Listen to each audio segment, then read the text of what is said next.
मैं रचना लस के बागवे 365 डेज 365 स्टोरीज हम कवर कर रहे हैं। और आज हमारे साथ है हंसू पार्टीवाला मैडम, जो एक सोशल एंटरप्राइज चलाते हैं। हर घर हरा घर, ये एंटरप्राइज का नाम है। सिंस लास्ट 8 इयर्स वो ये काम कर रहे हैं। और हम सभी को पता है कि स्वच्छता होना या फिर अपने आजू बाजू में अगर ग्रीनरी रहना तो बहुत अच्छा होता है, even for our environment and for our health. So ये काम मैडम कर रहे हैं। हम अधिक जानकारी उनके बारे में जानेंगे। नमस्ते मैडम। नमस्ते नमस्ते। थैंक यू रचना कि आपने मुझे यहाँ बुलाया है मेरे बारे में और मेरे कंपनी के बारे में आपको बताने के लिए। आप मेरे जो मैं काम करती हूँ, तो मेरा नाम है हंसू पार्टीवाला और मैं एक्चुअली 63 इयर्स की हूँ। और जब मैं 55 साल की थी मैंने ये काम शुरू किया। उसके पहले मैं जो काम करती थी वो बहुत अलग था। वो ज्यादा करके वेस्ट क्रिएट करने का काम था। मैं ऐसे इंडस्ट्री में काम कर रही थी जहां मतलब हम कंज्यूमर प्रोडक्ट्स बेचते थे लोगों को, और जब लोग खरीदते हैं प्रोडक्ट्स तो उसमें से तो वेस्ट पैदा ही होता है। तो 8 साल पहले क्या हुआ और मैं इसमें कैसे आ गई। तो 8 साल पहले मैं और मेरे बच्चे एक मेडिटेशन कैंप के लिए जा रहे थे, हिमाचल प्रदेश में पठानकोट। तो वहां पे हम एक्चुअली सोच रहे थे कि हम फ्लाइट के बदले में हम एक ट्रेन में जाएंगे, क्योंकि हम ऑलरेडी जैसे कि सिटी लाइफ से हम थोड़ा डिस्कनेक्ट अपने आप को करने का शुरू कर रहे थे। तो हमने सोचा कि क्यों ना हम ट्रेन में जाए, तो ऑलरेडी हम फास्ट लाइफ से थोड़े स्लो लाइफ की तरफ जाएं, क्योंकि ये मेडिटेशन का 3 वीक का कैंप था। तो जब हम ट्रेन में गए, हमको महसूस हुआ कि जो हम देख रहे थे रास्ते में, हमारा जो देश है वो इतना खूबसूरत है। क्योंकि हमारे पास मतलब अगर आप देखेंगे तो जहां पे भी आप जाओगे तो बहुत अच्छे साइट्स है और बहुत अच्छी नज़ारे हैं, नेचर बहुत अच्छा है। पर जो हमको दिखा वो सिर्फ कचरा था। पूरे ट्रेन जर्नी में हमको कचरे के सिवा कुछ नहीं दिखा। मतलब प्लास्टिक, कूड़ा, गंदगी, पेपर, जो भी आप सोच सकते हो, कपड़े, गद्दे, कुर्सियां, जो आप सोच भी सकते हो वो आपको वहां मिल रहा था। और वो पूरा ढेर था। ढेर पे ढेर कचरे के ढेर थे वहां पे। और पूरा जो हमारा ऑलमोस्ट 30 आवर्स 38 आवर्स का जो सफर था, पूरा सिर्फ कचरे को देखते देखते निकल गया। तो और मुझे ऐसे लगा कि ये इतना खूबसूरत देश है और हमने इसको कैसे बना दिया और हम क्या कर रहे हैं हमारे देश के साथ। तो वो टाइम पे ये थॉट प्रोसेस मेरे मन में आया। और मेरा जो स्वभाव है वो ऐसा है कि मैं अगर मुझे कोई भी तकलीफ, कोई भी चीज बॉदर करती हो या तकलीफ देती हो, मैं उन लोगों में से हूँ जो एक सोल्यूशन निकालना चाहती हूँ। रादर कि मैं बोलूं कि गवर्नमेंट क्या कर रहा है, ये क्या हो रहा है, क्या मतलब। बहुत सारे लोग कंप्लेन करने में मतलब अपनी लाइफ निकालते हैं। और मुझे ऐसे लगता है कि अगर मैं कुछ कर सकती हूँ इसको ठीक करने के लिए, मैं क्या कर सकती हूँ, वो मेरा स्वभाव है। तो मुझे ये एक्चुअली बहुत मेरे मन में ये चलने लगा कि इसके बारे में मुझे करना है कुछ। और पर मैं करूं क्या। प्रॉब्लम इतना बड़ा है, इतने सारे लोग हैं, इतनी अनएडुकेशन है। और एक्चुअली ये था कि प्रॉब्लम इतना बड़ा है, मैं कैसे इसके कुछ करूं। तो जब मैं वापस आई, ये मेरे मन में घूमता रहा कि मेरे को इसके बारे में कुछ करना है। और उसी टाइम मैंने एक ऑनलाइन कोर्स किया। जो वेब मतलब ऑनलाइन कोर्स आजकल अभी थोड़ा कॉमन हो गया, पर 8 साल पहले थोड़ा अनकॉमन था और मैं पहली बार कर रही थी ये चीज।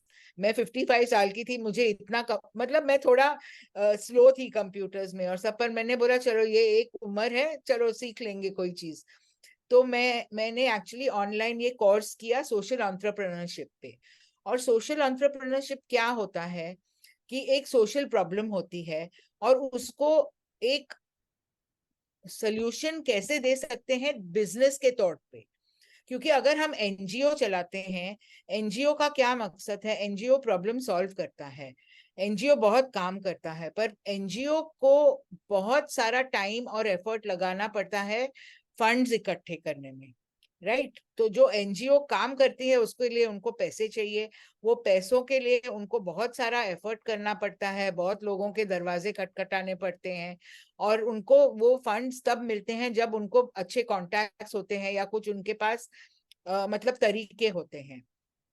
तो मुझे लगा, जब ये सोशल एंटरप्रेन्योरशिप के बारे में मैंने सुना भी नहीं था उस टाइम तक, पर मैंने ये ज्वाइन किया, और उसमें बताया था हमको कि सोशल एंटरप्रेन्योर्स वो हैं जो एक सोसाइटी का प्रॉब्लम सॉल्व करते हैं, पर उसके लिए वो पैसा कमाते हैं, वो फी लेते हैं लोगों से, क्योंकि ये मतलब आप एक सोशल प्रॉब्लम सॉल्व कर रहे हैं, पर आप अगर लोगों से फी नहीं लोगे तो आपका एंटरप्राइज चलेगा नहीं, और आप वो प्रॉब्लम को सॉल्व नहीं कर सकते हो।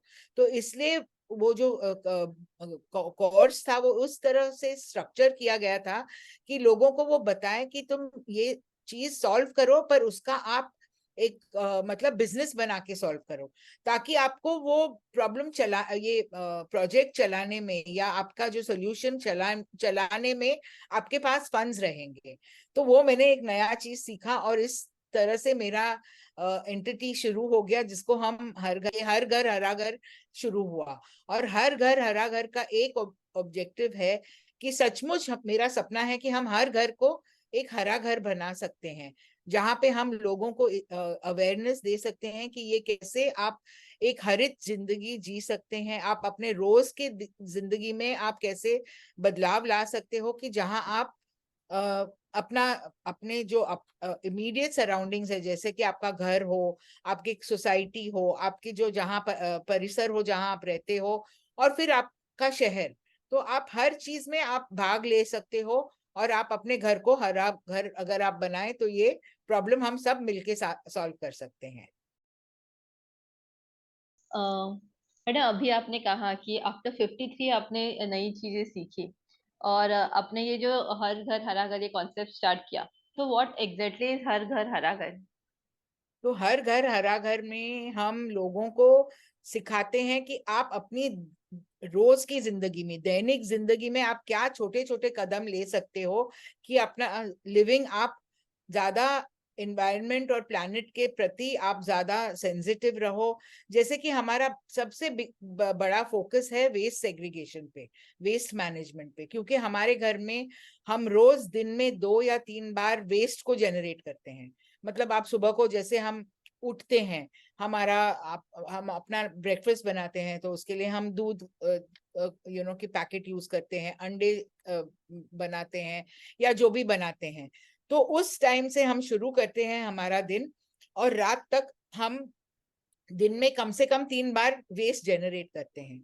अभी प्रॉब्लम क्या होता है कि अगर आप कहीं पे भी सिटी पे जाओ तो आपको एक ही चीज ज्यादा दिखता है, और वो है ढेरों, मतलब कचरे के ढेर। और वो कचरे के ढेर से हमको एक्चुअली प्रॉब्लम क्या है, दिखता तो है, एक बार तो खराब दिखता है, पर उसके अलावा ये है कि ये प्रॉब्लम हमारे हर चीज को अफेक्ट करता है। एक तो हमारे जो हेल्थ को है वो अफेक्ट करते हैं, वो हमारा जो एटमॉस्फेयर है, पर्यावरण है, जहां से हम सांस लेते हैं, वहां को हम उसको भी हम उसको असर पड़ता है। हम अगर देखें तो जो कचरा हम फेंकते हैं वो नाले में जाता है, वो नाले में जो पानी जाता है वो प्रदूषित हो जाता है। उसके अलावा जो हम अगर जीव जंतु जो पानी में रहते हैं वो प्लास्टिक खाते हैं, हमने सब सुना है कि मतलब मच्छी के पेट में से प्लास्टिक निकलता है। तो वो सब चीजों के बारे में हम जब अवेयरनेस क्रिएट करते हैं, मेरा जो फोकस है वो वेस्ट सेग्रीगेशन की अवेयरनेस करना। क्योंकि अगर हम अपना वेस्ट सूखा और गीला अलग अलग करें, तो जो सूखा गीला कचरा है उसको रिसाइकल होने में आसानी होगी, और गीला कचरे को हम अच्छे से खाद भी बना सकते हैं। मैं बहुत सारे लोगों को ट्रेन भी करती हूँ खाद बनाने के लिए, वर्कशॉप्स लेती हूँ। तो वो भी एक चीज है। तो क्या होता है कि जब हम ये कचरे को अच्छे से अलग करते हैं, उसका पुनर्उपयोग हो सकता है, और हमारा एटमॉस्फेयर और हमारा जो पर्यावरण है वो साफ सुथरा रहता है, और बीमारियां भी कम होती हैं। मैडम, जैसे अभी आपने कहा कि there are different kinds of waste हमारे घर पे होते हैं, जैसे वो पेपर हो, प्लास्टिक हो, या फिर कोई इलेक्ट्रिकल आइटम्स हो। तो ये सब सारी जो वस्तुएं हैं वो हम लोग को कैसे डिस्पोज करनी चाहिए? क्योंकि इलेक्ट्रिक बैटरीज होती है, या फिर कोई चार्जर्स होते हैं, वायर्स रहते हैं, तो ये हम लोग को कैसे डिस्पोज करने चाहिए? वैसे जैसे आपने कहा कि प्लास्टिक होता है, फिर न्यूज़पेपर्स होते हैं, रद्दी होते हैं हमारी, क्लोथ्स होते हैं, तो this are different kinds of waste that we produce daily, तो how can we manage this? तो आपने बहुत एक्चुअली अच्छा सवाल पूछा है, क्योंकि लोग जानते हैं कि सूखा और गीला, एक्चुअली हम अगर देखने जाएं तो बहुत सारे अलग अलग टाइप के वेस्ट हैं। तो जो आपको मैं ब्रॉड कैटेगरी बताऊंगी, सूखा और गीला, एक तरीका है जो भी नेचर से बना है, ओके, नेचर से जो भी बनता है, प्राकृतिक जो भी है, वो है गीला कचरा, ओके, उसका खत बन सकता है। इसमें एक एक्सेप्शन है और वो है नारियल, कोकोनट जो शेल है ना अपना, क्योंकि वो बहुत हार्ड होता है, उसको कंपोस्ट होने में नहीं हो पाता, उसका अलग ही प्रोसेस है, तो उसका ही एक अलग ट्रीटमेंट होता है। उसके अलावा जो भी प्राकृतिक है वो उसको हम गीला कचरे में डाल सकते हैं। उसके अलावा ड्राई वेस्ट जो है वो अलग अलग टाइप के हैं। एक तो प्लास्टिक है, प्लास्टिक के भी अब अगर हम देखें तो 6-7 प्रकार के प्लास्टिक है। जो लोग एक्चुअली पैशनेट होते हैं इसके बारे में, जो सेग्रीगेशन के बारे में पैशनेट होते हैं, जैसे कि मैं हूं, तो हम उस प्लास्टिक को भी अलग अलग करते हैं कि ये जो रिसाइक्लेबल प्लास्टिक है, जो नॉन रिसाइक्लेबल है। तो जिनको इसके बारे में जानना है वो मेरे साथ ऑफलाइन अगर कनेक्ट करेंगे, मैं उनको सब जानकारी दे सकती हूँ। अच्छा, उसके अलावा पेपर है। पेपर अगर आप देखें, इंडियंस जो है, हमारे पीढ़ियों से हम पेपर अपने रद्दी वाले को देते हैं, उसके लिए हमको पैसा मिलता है। तो अगर आप देखें मतलब नेचर से इंडियंस जो हैं वो रिसाइकल करते ही हैं। हम सालों साल रिसाइकल, अभी हमारे घर में अगर एक प्लास्टिक का हम 15 लीटर का तेल का कैन लेकर आते हैं घर में, तो हम ऐसे नहीं फेंक देते हैं। हमारे घर में जो काम करने वाले हैं उनको दे देते हैं, वो उसमें पानी भरते हैं, तो ये उसका पुनर्उपयोग हो ही जाता है। पर आजकल जो फैमिलीज हैं, बहुत सारे लोग हैं जो यूज एंड थ्रो करते हैं, तो उनके लिए क्या है कि उनको प्लास्टिक आप अलग से कर दीजिए, और फिर कैन, मतलब मेटल आता है, जैसे कि एल्यूमिनियम कैन्स आजकल बियर सॉफ्ट ड्रिंक्स वगैरह सब कैन्स में आते हैं, कांच की बोतल आते हैं। फिर अगर आप देखो, आप पूछ रहे थे मुझे ई वेस्ट एक बहुत बड़ा प्रॉब्लम हो रहा है आजकल, क्योंकि आप देखते हो कि सबके पास एक मोबाइल फोन है, हमारे भाजी वाले तक के पास मोबाइल फोन है, और उनके पास सबसे लेटेस्ट फोन है, तो वो लोग जैसे कोई नया फोन आता है वो अपना पुराना फोन डिस्कार्ड कर देते हैं, और क्या करते हैं, ज्यादा करके वो जाके रद्दी वाले को बेचते हैं। अभी रद्दी वाले को ये चीज नहीं बेचना चाहिए, क्योंकि रद्दी वाले क्या करते हैं, ये प्लास्टिक, ये जो अपना मोबाइल फोन है, उसमें बहुत सारे पार्ट्स हैं, ऊपर से तो वो ज्यादा करके मेटल या प्लास्टिक का बना रहता है, पर जो इनसाइड उसका जो मशीनरी है, जो उसका मैकेनिज्म है, वो उसमें बहुत सारे प्रेशियस मेटल्स हैं जो बहुत कीमती है, जैसे कि सोना, चांदी, कॉपर। और आप खुश होंगे जान के कि जो लास्ट पिछले ओलंपिक्स में जो भी मेडल्स बने थे, वो ई वेस्ट के मेटल से निकाल के जापान ने पूरा ई वेस्ट प्रोसेस करके उसका उनके मेडल्स पूरे ई वेस्ट के वेस्ट से बने थे। तो आजकल लोग बहुत कॉन्शियस हो गए हैं, क्योंकि एक मेटल भी निकालने के लिए, अगर हम धरती से मेटल निकालते हैं, उसके लिए भी कितना हमको नुकसान पहुंचाना पड़ता है धरती को। तो आजकल लोग बहुत अवेयर हो गए हैं, और वो चीज भी हम उस पर बहुत फोकस करते हैं कि हम लोगों को अवेयरनेस इसके बारे में जानकारी दे। तो हम स्कूल्स कॉलेजेस वगैरह में जाते हैं। तो ई वेस्ट हुआ, तो ई वेस्ट को आप अगर आप देखें तो क्रोमा और विजय सेल्स, जो भी आपके बड़े बड़े शोरूम्स हैं, आजकल एक्सचेंज ऑफर्स भी बहुत होते हैं, तो आप उनका लाभ लीजिए, आपको पैसे भी ज्यादा मिलेंगे। और उनके वहां आपको क्या होता है कि आपको ये होगा, संतुष्टि होगी कि वो अच्छे से मतलब डील कर रहे हैं, उसको अच्छे से रिसाइकल कर रहे हैं रिस्पॉन्सिबल वे में। तो वो चीज हम अगर अगेन उसके बारे में बहुत सारी जानकारी देते हैं, स्कूल्स और कॉलेजेस में बहुत ये वेस्ट अवेयरनेस करते हैं। तो एक वो हुआ। फिर उसके अलावा एक और कैटेगरी ऑफ वेस्ट है जिसको हम हैजर्डस या बायोमेडिकल वेस्ट बोलते हैं।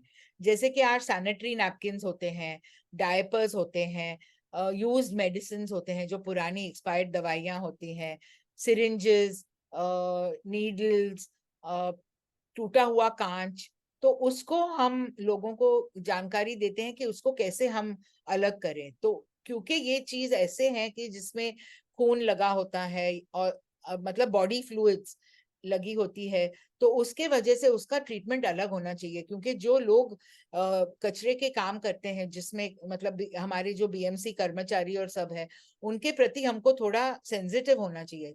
तो इस सब को आपको पेपर में अच्छे से पैक करके, उसको रैप करके अलग से आपके बिल्डिंग के वेस्ट सिस्टम में दीजिए, ताकि वो बीएमसी को अलग दे। बीएमसी का अलग कलेक्शन सिस्टम भी होता है, जहां पे ये अलग से ले जाते हैं।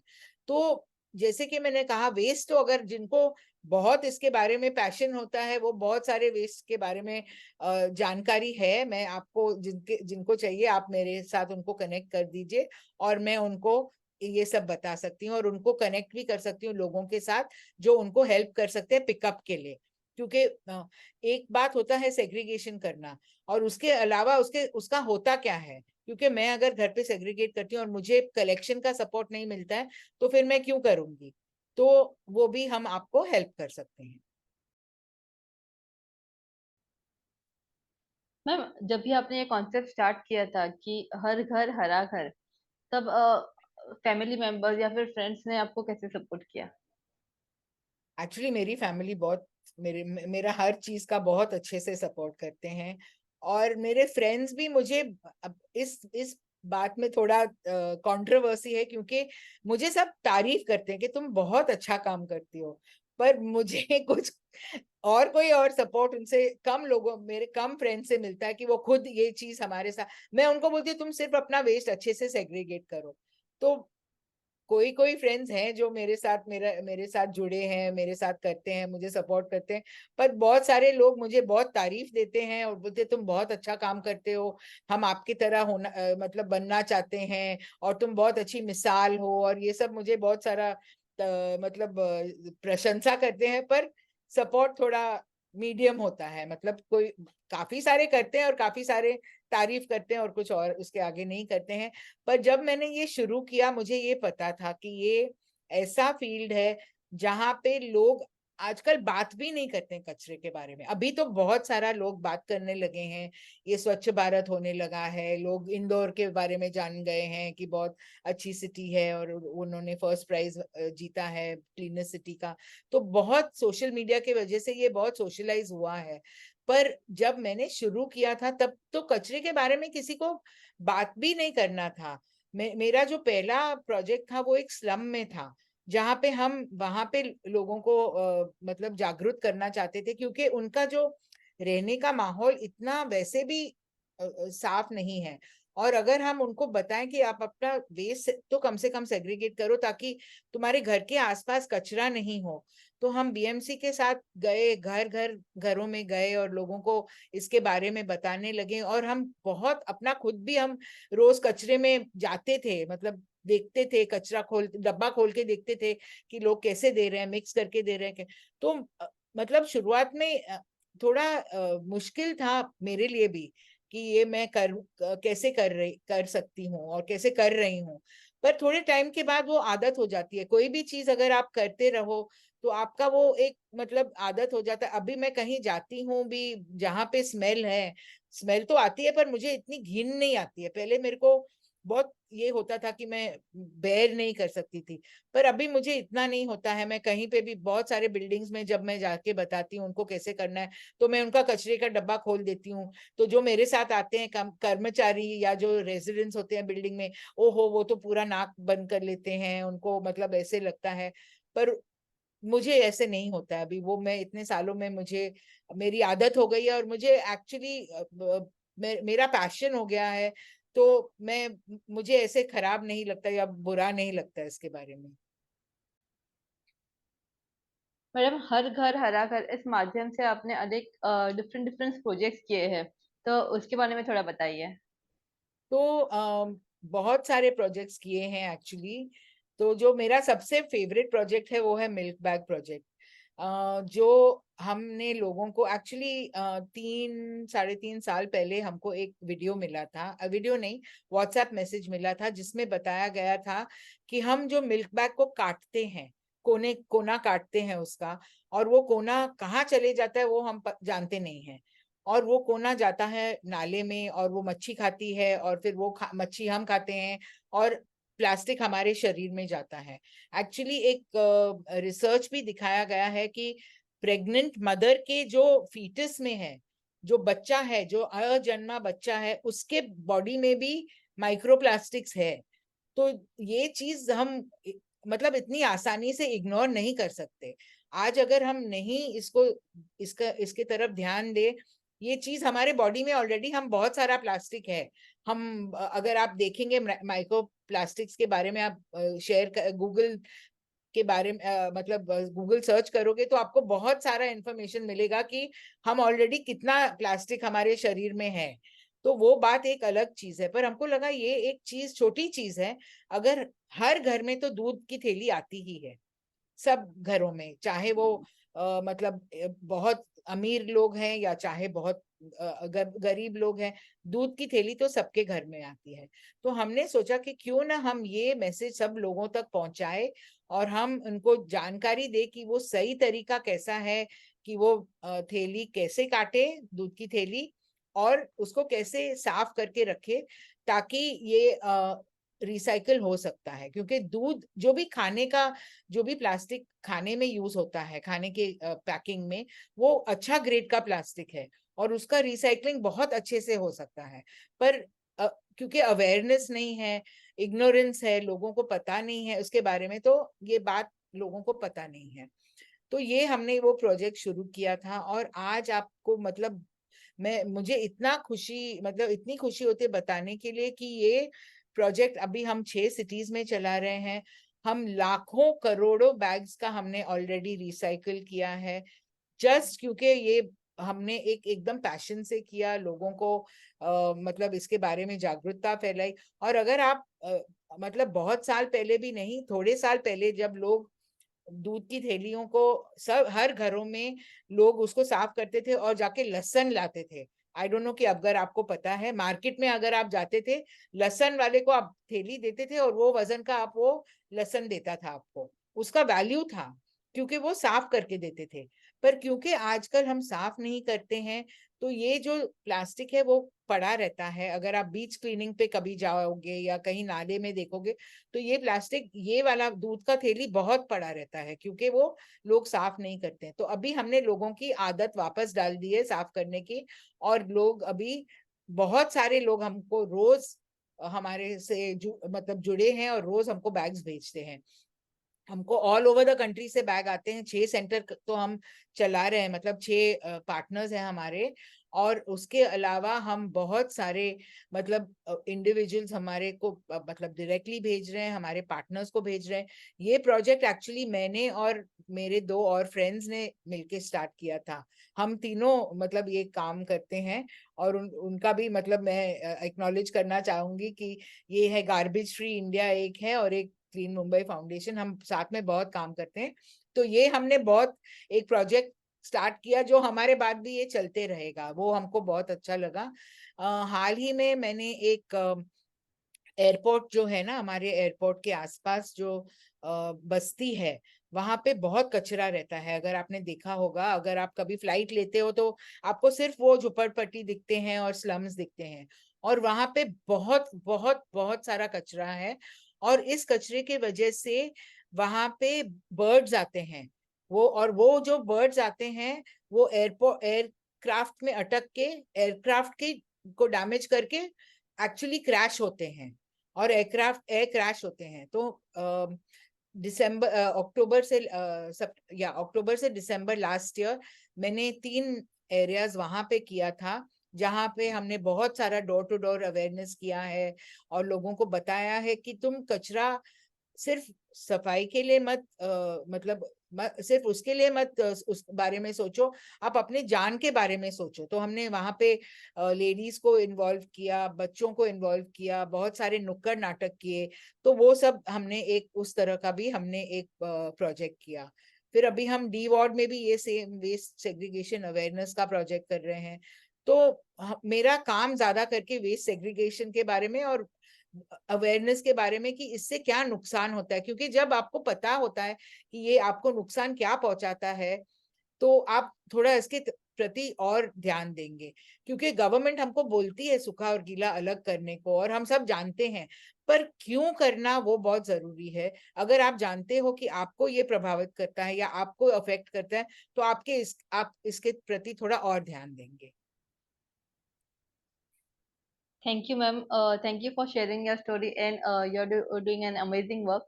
Actually, ये आप जो काम कर रहे हो उसकी काफी जरूरत है। मुंबई में तो है पर काफी पूरे इंडिया में है। और हम लोग देख रहे हैं कि जब फॉरेनर्स आते हैं तब वो ऐसा देखते हैं कि नहीं यहाँ पे बहुत गंदगी है, पर अगर हम ही है जो वो गंदगी करते हैं और हमें ही वो साफ करनी चाहिए। तो तो वो thank you he for your initiative. Thank you. नहीं, और हमारा एक और चीज है, जब अगर हम सबने बोला कि मेरा कचरा मेरी जिम्मेदारी है, तो हम ये चेंज कर सकते हैं। हम जो है एक्चुअली इंडियंस को ये हम इतने प्राइड लेते हैं हमारे देश में, पर ये चीज हमने टोटली नजरअंदाज किया कि हमारा देश इतना खूबसूरत है, हमको इंटर सुपर पावर बनना है। हम चांद तक गए और चांद पे भी हम थोड़ा कचरा छोड़कर आए हैं। By the way let me tell you कि हमने वहां पे भी कचरा छोड़ दिया क्योंकि हम वापस नहीं लाना चाहते थे। पर एक्चुअली अगर हम ये सब करना चाहते हैं, पहले हमारे घर से शुरू कर कीजिए। हम अपने बच्चों को भी सिखा सकते हैं कि ये हमारे लिए कितनी जरूरतमंद है ये चीज।